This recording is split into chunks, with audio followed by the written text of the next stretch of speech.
The stories this cabin could tell.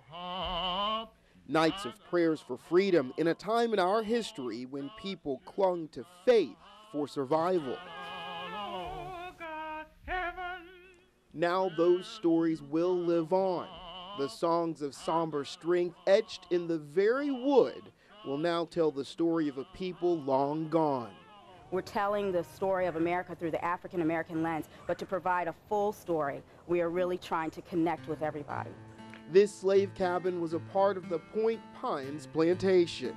By the planking, by the nails, and by the framing of the structure, that it dates from the 1840s to 1850s.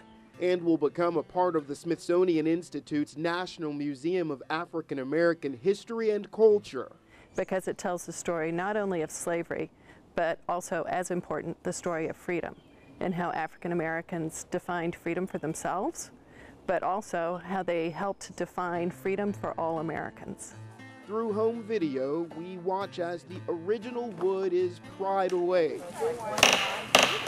And the structure that housed so many slaves leaves for a new home. And then they will rebuild that cabin.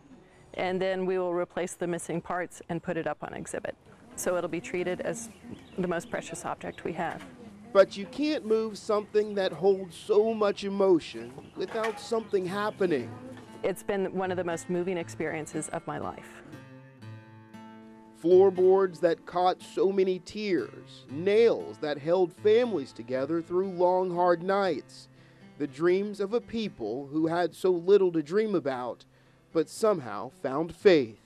And that everyone was tremendously moved by the fact that this cabin was being, first of all, leaving the island. And so one of the last markers, visible markers of slavery, was being moved away from the island. Taking this cabin apart plank by plank, nail by nail, the descendants of slaves and slave owners standing together, watching their stories find a place in history. We have Harriet Tubman's shawl, a shawl that she actually wore. We have Nat Turner's Bible, the very Bible he had in his hand when he was captured after the Great Turner Rebellion. The casket in which Emmett Till was laid to rest. This cabin is one of those jewels in the crown, equal to those. It's less attached to the story of an individual, but it's very much attached to the story of a people. Larry Collins, News 2.